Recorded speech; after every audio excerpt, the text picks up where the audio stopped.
Hello, You-est, you listener. This is Julie, gratefully your host. Oh my goodness, I'm so excited for today's guest. We just had a little pre-chat and I love her. I would adopt her. I don't really know how to say it, but I would adopt her as family. You are going to fall in love with Barbara Huson. I want to tell you all about her and then we're going to get started in our conversation. This is such a powerful topic and I'm just honored that you're here. I know there's many other places you can be, other things to listen to, and I'm really thankful to be part of your listening today. So let me introduce you to Barbara Huson, who is previously known as Barbara Stanny. She is the leading authority on women, wealth, and power. As a best-selling author, financial therapist, teacher, and wealth coach, Barbara has helped millions take charge of their finances and their lives. Barbara's background in business and her years as a journalist, her master's degree in counseling and psychology, her extensive research and her personal experience with money gives her a very unique perspective and makes her the foremost expert on empowering women to live up to their financial and personal potential. Barbara Huson has been featured on Good Morning America, The View, Extra, The O'Reilly Report, and many times on CNN, MSNBC, CNBC, Fox News, PBS, and NPR, as well as New York Times and USA Today. Barbara is the author of 6 amazing books. Prince Charming Isn't Coming, How Women Get Smart About Money, Secrets of Six-Figure Women, Surprising Strategies to Up Your Earnings and Change Your Life, Overcoming Under-Earning, one of my favorite books. We're going to be talking about this right here. A 5-Step Plan to a Richer Life, Finding a Financial Advisor You Can Trust, a guide for investors and those who want to be, Breaking Through, Getting Past the Stuck Points in Your Life, Sacred Success. If you're listening, I'm showing the book right now, another one of my favorites, A Course in Financial Miracles, and her newest book, which I'm so excited to talk about, her 7th book, REWIRE for Wealth, which was just published in January. So my apologies, 7 books, not 6 anymore. You can learn all about Barbara and her work at www.barbara.com/Huson.com. I will have that in the show notes so that you can see the correct spelling. But I just want to share Barbara's work has been transformational and completely shifted my money story and my relationship with money and wealth and abundance. And it is such an honor, Barbara, to have you here today. I'm just can't even tell you. I'm so thankful to have you in this conversation. Thank you for being here. Well, thank you for having me. That was a great introduction. Thank you. I appreciate it a lot. You're welcome. It's always funny to hear about yourself, but I was like, yep, all of these amazing, amazing things. And I just thought what might be interested for those that may not know you or your story, I think what's fascinating is you, from what I've read, there was a time when you were not empowered about money and finances, and maybe just to share for a minute a little bit about what that was like and how that has completely changed, because I think it's very empowering, because I know many listeners, just from getting a sense, may not feel like they have a handle on earning, on money, on abundance, on wealth. And just to share for a moment a little bit about your journey. Yeah, I lived in a financial fog for 45 years, the first 45 years of my life. I didn't know anything about money, didn't understand money, and didn't care. I didn't care. My father's only advice to me about money was don't worry. So I thought that was great. And I married a man who was a stockbroker, so he was perfect. But what I found out very early in my marriage is he was a compulsive gambler. And over the course of our 15-year marriage, I knew full well what he was doing, and I continued to let him manage the money because that's how terrified I was and intimidated by anything financial. And finally, when we got a divorce, I decided money's not my thing. I don't want to deal with money. Well, I have this theory that if you don't deal with your money will deal with you. And in the next year, I got tax bills for way over $1 million. I didn't have $1 million, not even close to it. It was gone. My ex had left the country, and my father, my wealthy father, wouldn't lend me the money. And I thanked him many times that he didn't, but I was terrified. I had 3 daughters. I was not going to raise those girls on the street. I didn't know what I was going to do. I tried reading. I tried going to classes, all those things they tell you to do. And my brain would fog up. My eyes would glaze over. But I was committed. I was really committed. And I really believe when you're committed, like down to your toes, no back door, the universe will revolve to help you reach your goal. And at the time, I was a journalist writing for the San Francisco Business Times. And I was hired for a freelance project to interview women who were smart with money. And those interviews changed my life. I not only got smart, but I wrote my first book, Prince Charming Isn't Coming. And suddenly I had this whole new career. Suddenly I was traveling all over the country doing financial education for women, but I couldn't make money. No matter how hard I worked, I couldn't make money. And so I decided I interviewed women who made lots of money, 6 and 7 figures. And I started making 6 figures before I even finished my next book, which was Secrets of Six, I forgot the name, which was Secrets of Six-Figure Women. And then I wrote my next books, which you talked about. And here I am, you and I are talking. Oh my gosh. That I love, well, just thank you for the like sharing a little bit about your background. And I think to hear that, I think many of us have come from that, either the don't worry about it, or it's fine, or you thought, okay, I'm married to a stockbroker, or married to someone who you would think would be able to handle money, and getting that. I love that you said that, being in that financial fog. To me, I know one of the areas that was really problematic was lack of clarity. And it sounds like you had a major wake-up call to get the money that to see how much money you owed. I'm sure that was really, really shocking. Devastating. Because I wasn't talking to my parents. I wasn't talking to anybody. So I felt it was shocking. But I have since thanked my father for not lending to me. And I've even thanked my ex because it was because of them that I found my calling. Yeah, totally. I'm curious, there's so many questions I have, but what you mentioned that one of the gifts was you interviewed these women, women that were wealthy, that had 6, 7-figure businesses. I'm curious what some of the key learnings that you had from those interviews. It sounds like that was really transformational. Huge. I had quite a few epiphanies. My biggest. Yeah. So I'm this chronic under earner, right? And I expected all these high earners to be very confident. And they were very, very confident. But as we got deep, and I interviewed 154 for this book, and as we got deeper and deeper into the interviews, every single one of them struggled with fear, struggled with self-doubt. 95% felt like a fraud, and we're afraid others were going to find out. But the difference between them and me, right, is that they didn't let the fear or the self-doubt or feeling like a fraud stop them. They did it anyway. And that's when I realized the number one requirement for going to the next level in earnings or anything is the willingness to do what you fear. To do what you fear. Every single one of them, they did what they feared, and they didn't always succeed. Right. But they got back up and kept going. And so what I've learned is fear is not a sign to stop. Fear is a sign that's where you need to go. There's one of my favorite quotes is by Joseph Campbell, and that is, the cave you fear to enter is where your treasure lies. Oh, I got chills. That's so powerful. The cave you fear to enter is where your treasure lies. Oh, so my kids who are in their 3 daughters in their 40s and 30s, to this day, when they get confused, when they feel stuck, when they don't know what to do, they call me. They always call me, and I always tell them the same thing, and they know what I'm going to tell them.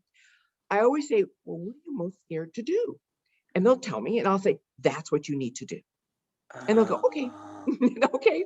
And that's the secret. So if you feel stuck, if you feel confused, if you want things to change, ask yourself, what am I most scared to do? And then get lots of support. Get people who can cheer you on, that you can share your fears with. Get that support. Barbara, I have chills all over my body. This is so powerful. It's a different, I haven't heard it said this way. What I love that you're saying is that fear is like this, it's like the breadcrumb. So you're basically saying if whatever it is you're fearing, that is the answer. That's the secret. Go there, which, Yeah, many people say like, don't go into that or, try to figure it out. It's like, no, go in and that's where the treasure is in the cave of fear. that's what distinguishes high earners from under earners. That is the Mm. one distinction, the biggest. I ask under earners, when's the last time you did something you were scared to do or didn't think you could do? And they'll scratch their head and think, I don't know. I say to high earners the same question and they laugh and they say all the time, it's a way of Yeah. life. They Yeah. have what I call the high earners slogan. If it's not illegal or not immoral, I just say yes. Oh my God, I love that. That is, and I think it's kind of like you build a muscle for that. Like you start to build it. I'm curious for this whole concept of under earner, would love to like dive into that a little bit with you. I mean, you have, oh my gosh, if I can just show it, I mean, you can see, I wrote through the entire thing. I mean, this was like, oh, this is powerful. I mean, you wrote a whole book about it. So I know we can't go into the whole book, but maybe talk a little bit about this under earning and what it looks like and what it feels like and how to. So an under earner, I define an under earner as anyone who needs or desires to earn more, but can't, despite her efforts to do otherwise. If you find yourself saying, I wish I made more money, but you're an under earner. Now an under earner is not an amount. You can make 6 figures and be an under earner, and you can make far less and not be. I have 3 daughters. One's a stay-at-home mom, but the other is a farmer and the other is a journalist.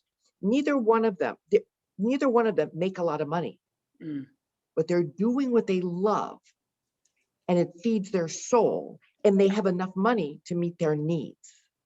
And under earning never feeds your soul. It is always a condition of deprivation, and not just of money, but of time, of joy, of choices, and most of all, of self-esteem.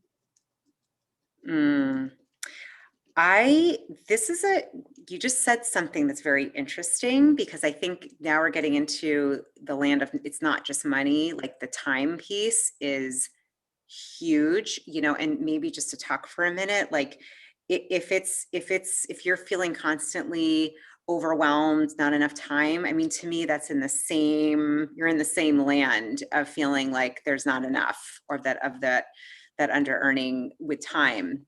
Yeah. People who have problems with money, generally speaking, have problems with time and have problems with food. There's like this great trifecta. And a big part of that is the unwillingness to set strong boundaries. Big part. And a big part of that is a lack of self-esteem. And setting boundaries. A boundary is either a hell yes or a hell no. Setting boundaries is what helps you raise your self-esteem. Yeah. Because it's keeping the promises you make to yourself. And every time you make a promise to yourself and you don't do it, you erode your self-esteem a little bit more. Yeah. And let me just say, problems with money are rarely about money. There's always something deeper. Can you say a little more? Yes, I'm convinced that women's difficulties with money have little, if anything, to do with money. Yeah. And it has everything to do with their fear of or ambivalence about power. Because women don't understand power from a feminine perspective. My definition, and money does not give us power. Money does not give us power. Right. I had the money in my marriage, but my husband had the power because I had to make all the decisions. A powerful woman is someone who knows who she is, who knows what she wants, and expresses that in the world unapologetically. A powerful woman knows who she is, knows what she wants, and expresses that in the world unapologetically. So essentially, our fear of power is our fear of becoming all of who we can be, instead of watering ourselves down so we don't make waves. So it's not about the money, It's not even about amassing money. It's who you have to become to become a container that can attract, that can keep, and that can grow your wealth. Wow. This I'm taking notes as fast as I can. It's like such goodness. I mean, this is it. My whole, intuition, my body's like, yes, yes, yes. This is You get it. You get it, don't you? You do. I can tell. Do I get it? I mean, and I think I'm not alone. I did a lot of time in the people pleasing lane and the wishy-washy boundaries. To be honest, I still I'm forming what those are. I think it's brilliant. I hadn't heard of that. This makes sense. The food, time, money, being connected, building self-esteem through those boundaries. And I love what you said. Are they a hell yes? And I've been playing with that, and I'm realizing many are a big no. And having that, ability to say no is really, really important. And I think it's not so much an ability, it's the courage. Well it's the said. Courage to say no. Yeah. And courage is not the absence of fear. Courage is being afraid and doing it anyway. I really believe. Yeah. I get really upset when people talk about being fearless. In my experience, and of all the successful women I've talked to in the world of work, there is no such thing as fearless. No. It's being afraid and doing it anyway. Yeah. In my humble experience, I've never not had fear, next to me while I'm driving. I mean, it's there, or the back seat, or it's in the car seat, or it's somewhere. It's just, I think what you're saying too, I think that courage is such a key ingredient. And I think getting the mission or your purpose or your why, and I know you talk about that too. I was just rereading through Sacred Success, when it's big enough, your idea of greatness. I love how you talk about greatness. And maybe we can talk about that for a minute too, stepping into that capital G greatness. For me, it's it's just, I'm going to be scared. It's okay. It's all right. That's what goes with, that's part of the soup. That's the ingredient. That came after I wrote Overcoming Under Earning. I had been making six figures for a while, and I was doing really good. And one night I woke up in bed, straight up, and suddenly I had a new goal. It just came out of me. I want to make millions, help millions, and give millions. I love that. That was my new goal. And I said, I know I'm going to do it. I'm going to interview women who make millions, and that's going to be my next book. Great. I had no trouble finding women who made millions. Interviewed, I forget how many, but a lot. And 3 years later, 2009, I was nowhere close to making millions. I had no book, nowhere near a book, and I was probably having the worst year I ever had. And I remember a coach said to me, Barbara, you're so busy doing, you need time for just being. And I took 4 days off, and I took my transcripts with me. And I knew there was something in there. I knew I had missed something, but I didn't know what it was. And so during this 4 days of quiet and solitude and stillness, I reread those transcripts, and I realized, oh my God, I saw what I missed. It wasn't that these women had made these outrageous sums, but it was the way they were doing it. They were playing a very different game than what the world models. And I saw this game as I've called sacred success, which means pursuing your soul's purpose for your own bliss and the benefit of others while being richly rewarded. And there was what I saw was the paradox of sacred success. And there's 3 levels of financial development.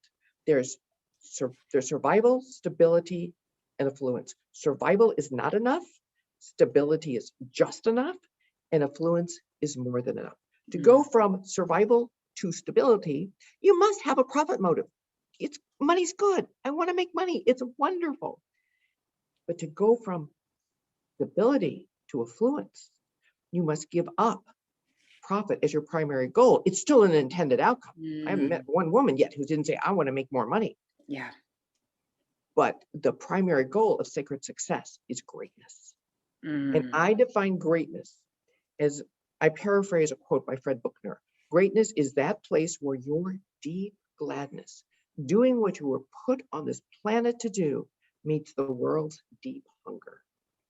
And that is greatness. So that was a long way around defining the word.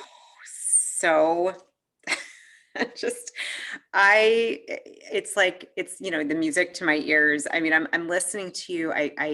It's so beautiful what you're saying. I so love this. And I'm even thinking one of the things that I loved what you did was in Sacred Success, bringing in your wisdom from A Course in Miracles as well, which, you know, I feel like that spiritual underpinning, and it's kind of what you're saying here too. It's like, I don't know, and I'm curious what you feel, but to me, it's like when we align with the divine, with our highest calling, it there's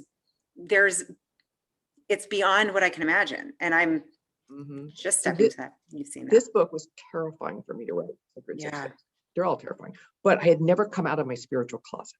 I had Uh, never talked about publicly how A Course in Miracles and how my spirituality and my relationship with Source yeah. helped me in my financial journey. And what I say, it is a financial success is a four-pronged process. There's the outer work, the inner work, the higher work, and the deeper work of wealth. And the Mm, practical, the higher work, the outer work, excuse me, the outer work is the practical. And that's what mostly financial education focuses on. But what happens when you can't get the practical? Like I couldn't. yeah. It's important to go to the inner work of wealth. What internal blocks, what beliefs, what limiting, what internal obstacles are keeping you from doing what you need to do? Yeah. But even then, it's the higher work. And the higher work is we're all here for a purpose. And you know this more than anybody. We're here for a purpose because most women are, once they reach financial stability, even if it's wobbly, they're not motivated by money. Mm, What motivates most of us women is the opportunity to make a difference, to help others. And so that's why understanding doing the higher work, understanding your purpose, and how having a higher purpose is what gets you through the obstacles more than any profit motive ever will. And the final one that I've just started developing, which is what my latest book is about, I just started developing this about 6 years ago. And that's what I call the deeper work of wealth, or the mind-body connection, how the mm. brain works. Oh my gosh. I'm like, pause. I just need to, you're Yeah, speaking that was a lot. language. No, it's so beautiful. It is, you know what I love about you and your work? First of all, I really appreciate this whole coming out of the spiritual closet and bringing in that connection. Something you said earlier, I think I want to touch upon for a minute. There is a lot of pressure to be doing. And I know I remember reading it and hearing you just talk about when you took those 4 days off and realized we need more being. And I know you have so many of your beautiful women and their stories. It's counterintuitive. And I think in our culture where it's like there's a lot of that energy of pushing and doing and accomplishing, honestly, I don't know if it's because I'm a fire sign, I don't know if because I'm like passionate, but to slow down and it's actually been a gift of this pandemic. But I'm curious what you've seen, because what I heard you say is those women that are really in the affluence, the greatness, the able to make more of a difference. It sounds like they have tuned in and tapped into more of a way of being, which is the opposite of what I think we're often taught and told. That's why I love what you're saying. I call it ATBS, and it's Okay. epidemic among women. ATBS, addicted to busyness syndrome. Oh gosh, yeah. And what, to me, that addiction, like all addictions, has Yeah. one purpose: to keep us from feeling some kind of inner pain or inner trauma or inner shame. And so it's a very hard drug to get off of, to go into stillness. It's very, very hard. And I talk a lot about that in Sacred Success. But it is that busyness that keeps us from playing a bigger game, that keeps us from pursuing our purpose and playing full out. We think this is the patriarchal influence, Yeah. that we think we need to do, go, push, push, push. That is counterproductive. And that in this new paradigm we are entering, that the COVID is ushering in, well, it's been ushering in before COVID, but it is going to be a new paradigm that is going to be one of not just doing, but also of surrendering, Mm. of really tuning in to your soul's purpose and not just listening to your ego's frightful screams. Oh my gosh.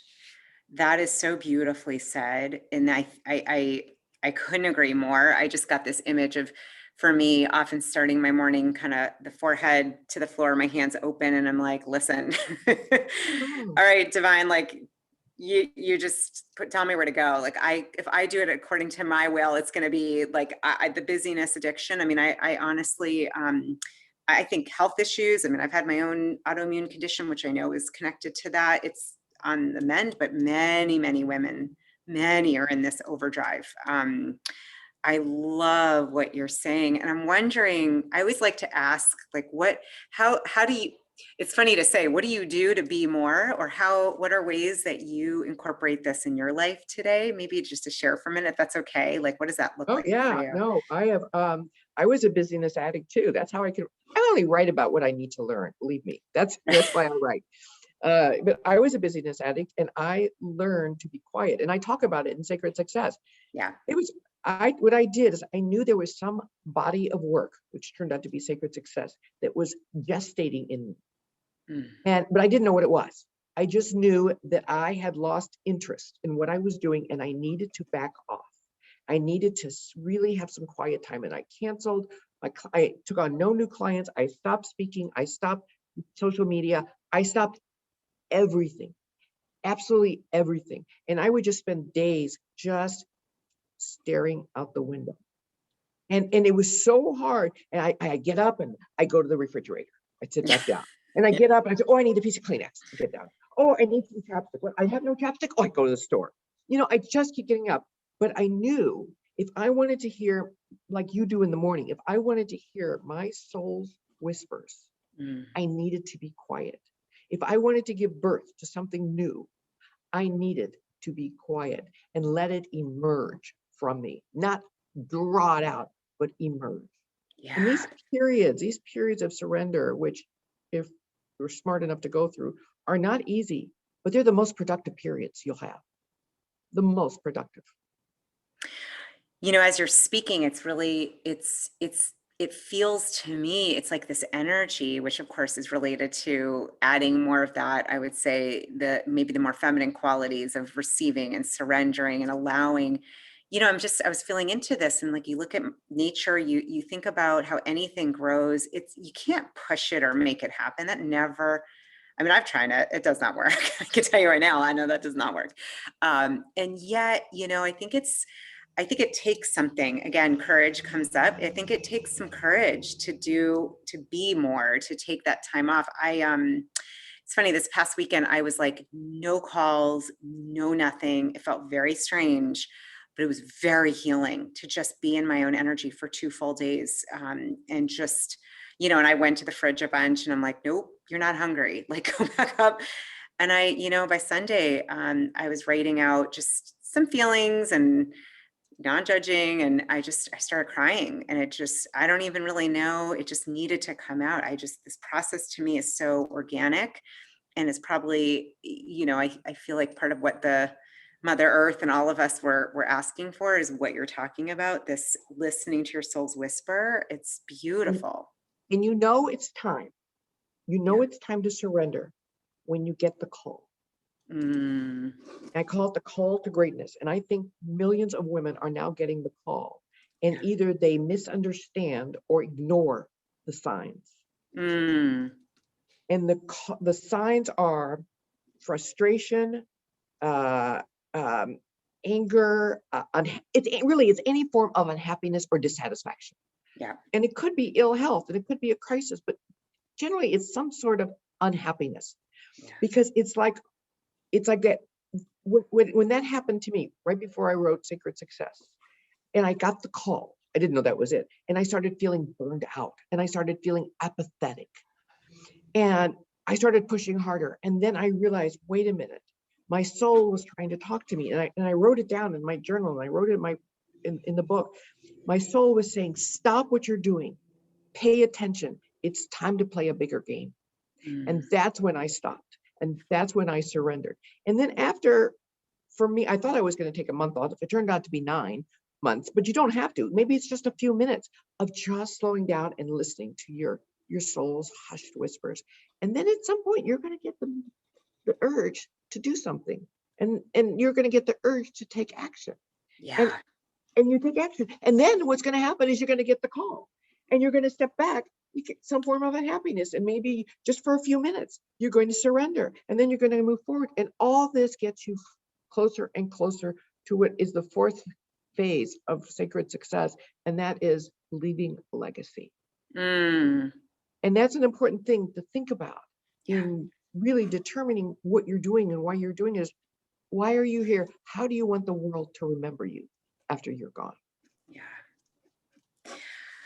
Oh, this is so powerful. I remember in reading your story how you got that glimpse of the Sacred Cess retreat, or you're like, well, maybe I could do, and it just, and I, of course now we're like, of course, but at that time I was really like putting myself in your position. I'm like, you didn't know this yet. You didn't know you'd be doing this, and it was very courageous. I could feel maybe just sharing some of that busyness and addiction. I could feel like, oh gosh, taking 4 days, you had this like work that you've been writing and working on, and to like put it down. And I mean, I was like, oh my gosh, that takes courage to do that. And then you could hear the soul whispers, which now, I mean, look what that's grown into. It's really beautiful. Thank you. Beautiful. Before I'm like, oh gosh, Barbara, I could talk to you for hours. I'm like, I don't want this to end, but I do want to maybe just to touch upon Wired for Wealth, maybe just a tiny bit about that you said that fourth deeper work, the mind body connection. I don't know how you might just kind of high level talk about it, but I don't want to Yeah. miss that.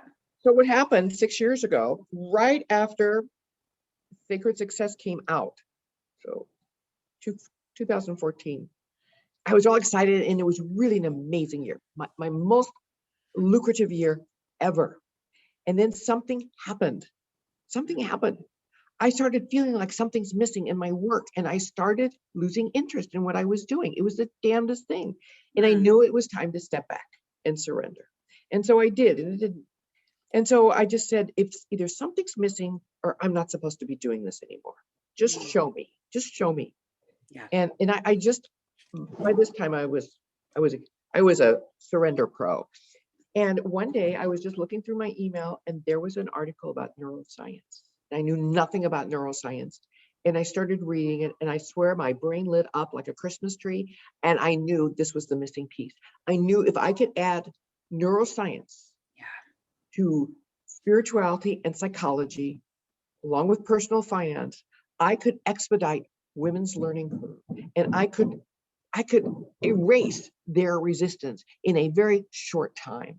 And so I started studying neuroscience, and then I gave a big retreat in Chicago on the REWIRE for Wealth, and then I just started taking clients, and then I started refining it, and I came up with a 3-step process for training your brain, training your mind to rewire your brain for wealth, and well-being, and whatever you want. So it's really understanding how the mind and brain work together, and using them to more easily shift your behavior to wealth-building behaviors.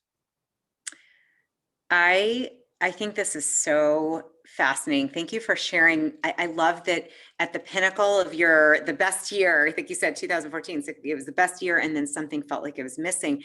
And see, this is the thing when we go back, like the reverse engineering, that could have felt like a dip to you. I would imagine it might have even felt unsettling, like what's going on? Why am I feeling that way? Yeah. Should I be? Yeah, very. Yeah, because we're here, and then what was birthed through that was like the step forward, that deeper work, which now is helping, it's helping on a much deeper, even deeper level, bringing in neuroscience. So I'm just saying this for those listening. It's like because you were saying this, if you get in that dip or that point of like, why is this not exciting anymore, rather than abandoning ship, you really, it's like you let the universe show you, oh, here it is. And it's really, it's not just, it's also doing an inquiry within. Yeah. It's also looking at Yeah. really what's coming up from the deepest recesses of your soul, and look at the demons inside you that need to be quieted, and that need to be healed. Yeah. So surrender is not passive. It is a process of having an internal inquiry and an internal healing. That is, I have not heard it said that way. I love that. It's not passive. I think people think No, of it as, but it is, you're right. it is not. I mean, it could be. I mean, you could sit on the couch and watch Netflix the whole time, but that's not the surrender I'm talking about. No, no, The no. surrender I'm talking about is really deep, deep work. Yeah, absolutely. Did you, the three steps of wiring for wealth, did you want to share those? I don't know if Sure. that's possible, but why not? I don't know how much time we have, but I'm going to, I'll do them really quickly Yeah, and perfect. I'll explain them very quickly. Perfect. So 3 steps, I'm going to tell you what they are, and then I explain how to use it. So the first you have to understand that our brain controls everything we do. All our behavior, all the choices we make is controlled by how our brain is wired. And the brain is wired by our mind, by the thoughts and feelings we have flow through the mind, go to the brain, and they're like little shovels. They dig these neural pathways. And the deeper the neural pathways grow, the stronger our behavior, our urges are, our addictions are to behave in a certain way. So, and that's a little background quickly. So the idea is that the steps are recognize, reframe, and respond differently. So the first, you must recognize the thoughts or feelings that are negative or are not serving you to go in the direction you want to go. So recognize, let's say I'm having a thought, there's never enough. There's never enough. Or I'm not enough. So recognize it, but recognize it in a certain way. And it's a 2-step. You recognize it with curiosity, not criticism, not judgment. Oh, isn't that interesting? And then you separate yourself from the thought by saying, I am having a thought about there's never enough. I am having a thought about I'm not enough. The thought's not true. The thought is just coming in your head. It's not true. But so you separate from it. That's you recognize I'm having a thought. Isn't that interesting? And then you reframe it. How can I see this differently? How can I see this differently? And what you do is you change it to there's never enough to, oh, there's plenty. Now, will you believe there's plenty? No, no, no, no. You won't believe it. But it doesn't matter. It doesn't matter. Those thoughts, you didn't believe at first either, way back when, but they were, it's repetition. So, oh, there's plenty. You repeat it. And A Course in Miracles defines a miracle as simply a shift in perception. When you shift your perception from looking through the eyes of fear to looking through the eyes of love, you will create miracles. And so, oh, you reframe, there's plenty, and then you respond differently. You respond as if that reframe is true, as if there's plenty, as if I'm more than enough. I can handle this. And you act out, you behave as if it's true, and you do that over and over and over and over again until what was once so hard, and you don't feel like yourself, and you don't want to do it. Nothing in your body wants to do it, and you do it anyway. And eventually, and it won't take long, it becomes easier. I am so glad you shared that. I was like, this would have been a missing. I mean, I got to be honest, this conversation, I took notes. You'll have this in the show notes, everyone. I always say for driving, do not take notes, but it is so clear you have done incredible inner deep work within yourself. Literally everything you've said, Barbara, I'm like, holy mackerel, that is a drop the mic moment. And I just, what a gift to have what you're saying. This is really powerful. I always like to ask the last question would be, I call them heart flares. Like when your heart is like, I just need to say this. And if there's something either I didn't ask you or your heart would like to share intuitively, just give you the floor, the mic, the time to say whatever it might be coming up for you. Actually, nothing's coming up, but I guess the thing that I said earlier is do what you fear, because that's how you succeed. Do what you fear. That's how you succeed. Brilliant. I think that is going to be, we're going to put that in bold, in huge heading. And that is like the new, I'm going to get that, like put that on my board over here. I love it. That is so good. So good. Thank you so much for your time, your beautiful spirit, the work that you've done, your commitment, your huge greatness. It is so clear you are totally in alignment with, who you've chosen to be in this world, and it has affected and touched me, and I know everybody listening. Well, I have to tell you, you have totally affected and touched me. You've made me feel so good. Thank you. I Oh, really appreciate it. And it was I loved our talk. I loved talking to you. oh, Thank you. thank you so much. We're grateful for you, Barbara. Thank you. Thank you.